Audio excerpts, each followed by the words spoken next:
যখন আমরা পুজো করতে বসি তখন আমাদের সঙ্গে প্রায়শই এরকম ঘটনা ঘটে, কম বেশি অনেকের সাথে। কি ঘটনা? অনেক সময় সেবা করতে বসেছি, খুব মনোযোগ সহকারে ভগবানের সেবা করছি, পুজো করছি, এদিকে দেখা যাচ্ছে কেউ এসে খালি ডাকাডাকি করে যাচ্ছে।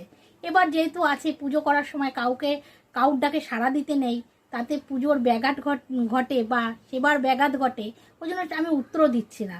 কিন্তু এদিকে আমার পুজোতে মনও বসছে না। সেই ক্ষেত্রে কী করবেন? সেই ক্ষেত্রে সেই ভগবানের কাছে হাত জোড় করে বলবেন, ভগবান আমি একটুখানি তার ডাকে সাড়া দিই, নাহলে যদি আমি সাড়া যদি না দিই, আমি তোমার প্রতি মনোনিবেশ করতে পারছি না, তোমার সেবা ঠিক মতন দিতে পারছি না। তারপরে আপনি যে আপনাকে ডাক দিচ্ছে তার ডাকে আপনি সাড়া দেবেন, সে কি বলতে চাচ্ছে সেটা শুনবেন, তারপরে এসে আবার সেবা পুজো করবেন। তখন দেখবেন মনের দিক দিয়ে অনেক শান্তি পাবেন এবং আপনি সেবা পুজোটা সঠিকভাবে দিতে পারবেন।